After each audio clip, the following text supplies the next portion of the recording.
de acuerdo con el conocimiento que he adquirido, tanto de forma teórica, es decir, mediante estudio de textos, mediante vídeos, experiencias, conferencias, etc. Y la otra parte también muy importante, la práctica en sí misma. La práctica a través de mi cuerpo, tanto en la esterilla como me relaciono en la vida. Con esto dicho, la charla de hoy va sobre Ashtanga Yoga y la mujer, o podríamos decir la mujer y el yoga. Aunque es cierto que cuando puse esta pregunta ahí fue muy curioso porque puse ¿quieres saber sobre esto? Y me dijiste sí, me interesa. Y luego por otro lado había otra opción que era es que hay alguna diferencia. Entonces es que hay alguna diferencia podemos verlo desde es que hay alguna diferencia entre mujer y hombre cuando vamos a practicar yoga o Ashtanga Yoga, o puede ser que lo entendieses como es que hay alguna diferencia entre Ashtanga Yoga y yoga, ¿vale? Me voy a quedar con la respuesta que más me interesa, que es más bien, ¿es que hay diferencia entre el hombre y la mujer? Sí, no en cuestión de género, sino en cuestión de fisiológicamente, biológicamente, estamos diseñados de formas distintas. Vamos a hablar también de ciclo hormonal, pero tenemos que entender que también estructuralmente tenemos, digamos, dones distintos y capacidades distintas. Voy a ir pregunta a pregunta que me habéis hecho y de ahí voy enlazando un tema y otro. Una de las primeras preguntas que recibí fue: ¿hay algún tipo de yoga hecho por una maestra? Parece que casi todos son hombres, ¿no? Obviamente todo ser tiene su parte femenina y su parte masculina, da igual qué género seas. Pero sí que sabemos que si algo ha sido diseñado por un hombre, puede ser que no posea las cualidades o todas las cualidades que sean las más adecuadas para una mujer. Con los años que llevo de práctica, siempre ha habido un run run, ¿no?, en mi cabeza, o a menudo, de ¿pero es esto para mí realmente? Esta práctica de Ashtanga, por ejemplo, Ashtanga Yoga, vamos a enfocarnos mucho en el Ashtanga Yoga, ¿vale? Porque es la que yo practico, aunque yo practiqué también muchas veces Yin Yoga, mi práctica fundamental es Ashtanga Yoga y es en la que me voy a enfocar.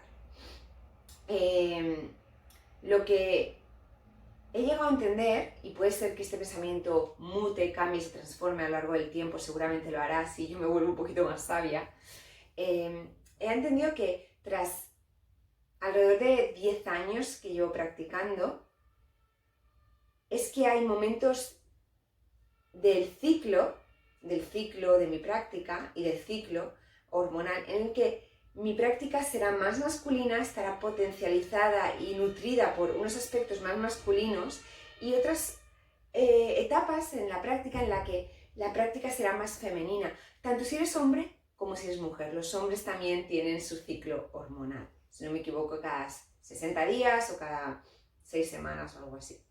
Entonces, siguiendo con la pregunta que me habían hecho, ¿hay algún tipo de yoga hecho por una maestra? Sí que lo hay, por supuesto que lo hay, pero resulta interesante que incluso nos hagamos esta pregunta porque tal vez somos nuevos o nuevas en la práctica o en este mundo yogi y se habla mucho del hombre, de referencias masculinas, ¿no? Entonces, quería hablar un poquito sobre todo de que, bueno, está bien documentado, se sabe que Krishnamacharya enseñaba en el Palacio de Mysore en la década 1930, y la mayoría, obviamente, de sus estudiantes, si no todos, eran varones jóvenes y ágiles. Los vinyasas que él enseñaba o compartía eran atléticos y casi gimnásticos.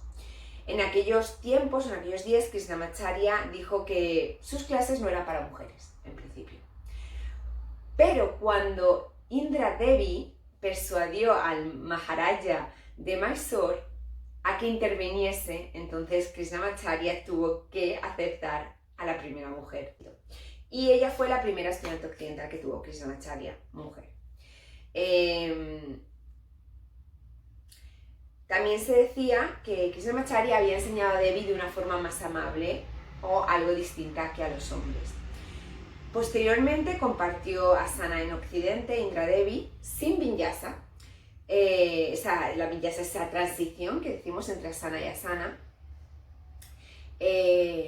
Y Guruji, que por supuesto fue uno de esos jóvenes ágiles y fuertes que se convirtió en largo plazo en Guruji, fue estudiante de Krishnamacharya.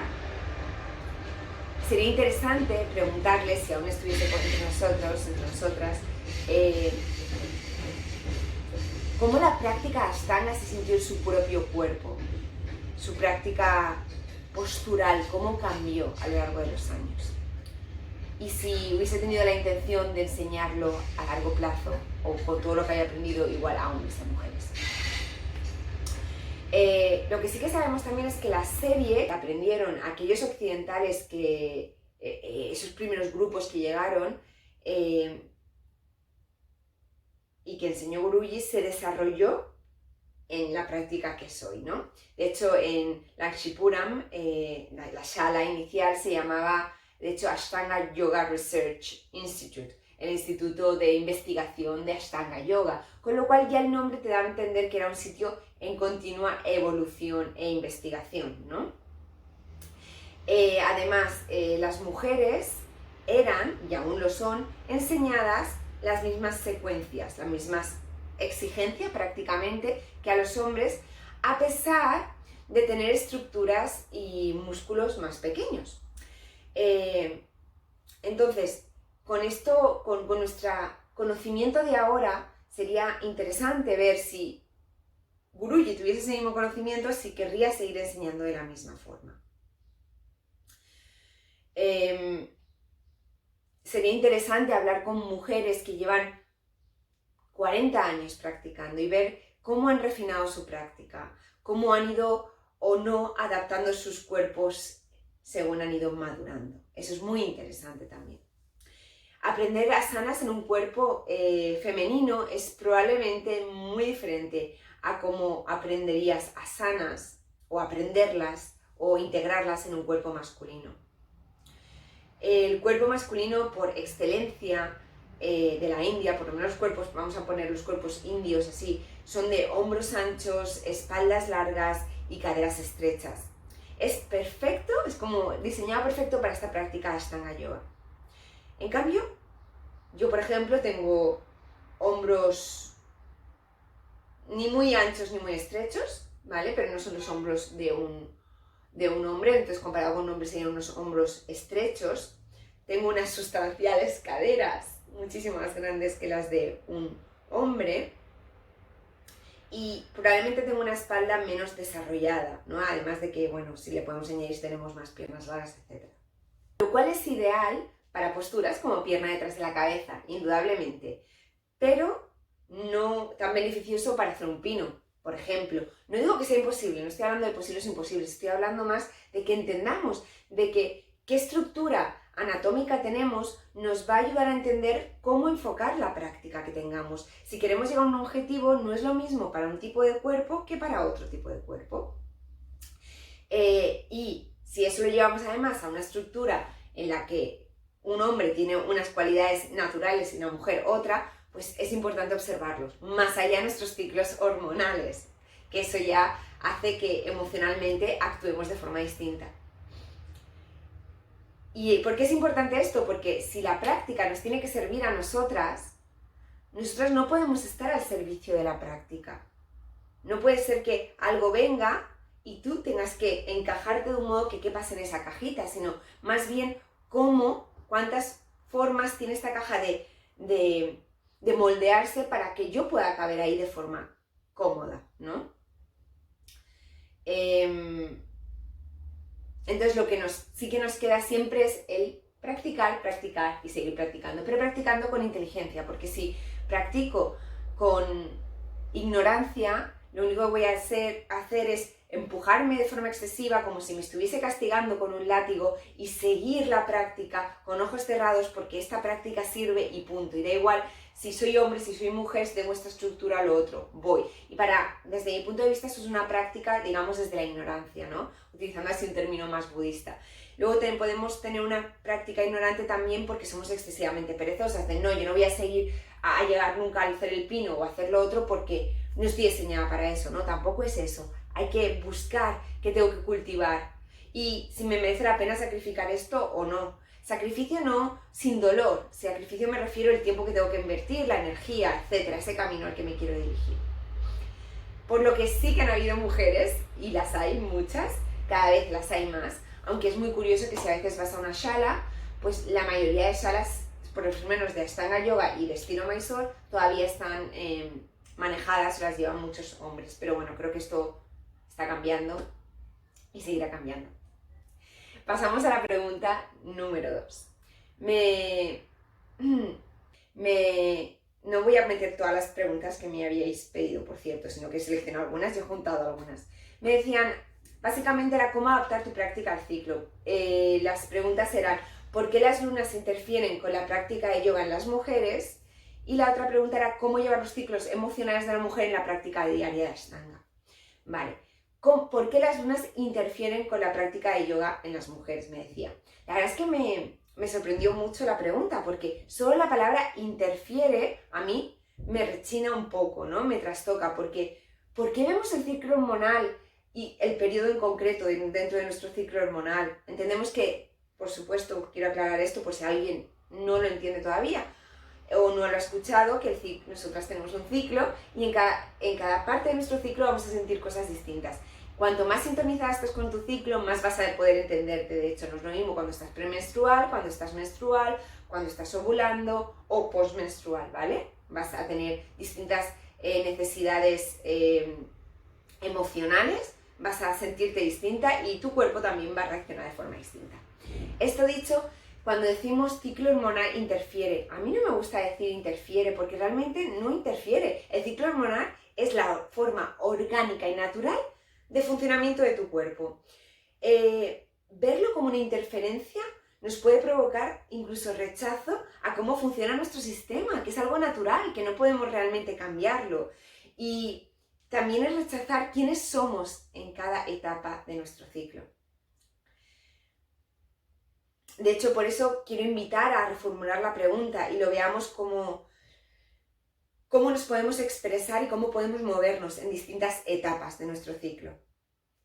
Así como anécdota, me acuerdo, no sé si lo leí en algún sitio o me lo contó alguien, de si te gusta un chico, por ejemplo, fíjate para saber si es verdad que te gusta o simplemente es un capricho o es un anhelo, un deseo. Fíjate si en todas las etapas de tu mujer, en todos tus ciclos, te sigue gustando este hombre o esta mujer, ¿no? Te sigues trayendo esta otra persona, porque normalmente vamos cambiando en cada ciclo y tal vez cuando te has fijado en una persona estabas en el periodo de ovulación. Entonces estás por las nubes y no piensas igual o no sientes igual que cuando estás a lo mejor menstruando o premenstrual. Entonces es un dato curioso, algo que te puedes fijar.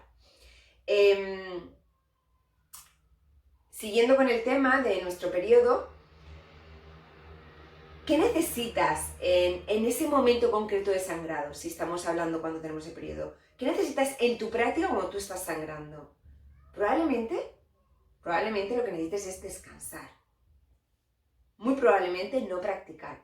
Pero si practicas, haz algo yin, algo restaurativo, algo que esté de acuerdo y vaya en consonancia con lo que necesita tu cuerpo. Yo no soy nadie para decirte practica o no en tu periodo, tal vez tú te sientes más decaída en la época premenstrual. Adáptalo donde tú lo necesites, pero sí que es cierto que dentro de nuestro ciclo necesitamos tiempo de descanso, tiempo de recuperación, tiempo de mirar hacia adentro y de nutrición. Entonces, sea cuando sea, tómate ese tiempo. En Ashtanga normalmente se toman 3 días de descanso, que normalmente es cuando se está sangrando, pero también eso tiene mucho que ver con la cultura hindú e incluso se decía que una mujer si estaba sangrando no debía ir a la shala, como hay muchísimos mitos también en nuestra cultura, los hay en varias culturas, o sea, en todas las culturas, no es algo único de la India, pero de ahí viene parte de no practiques con el periodo.